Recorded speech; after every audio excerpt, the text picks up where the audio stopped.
Artıq Çin istehsalı elektromobillərin diaqnostikası Performance Center multibrand servis mərkəzlərində mövcuddur.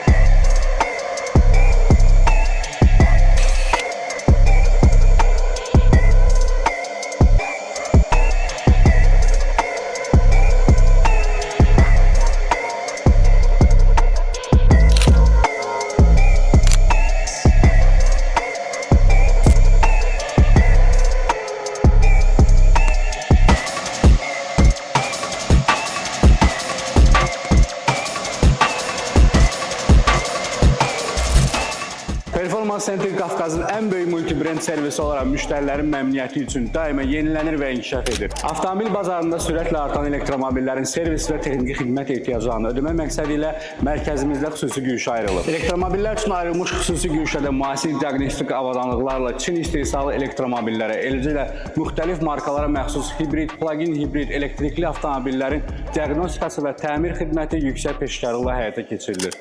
Keyfiyyətli servis və öz işin peşəkarları ilə avtomobilinizin təmir xidmətlərini Performance Center multibrand servis mərkəzlərinə etibar edə bilərsiniz.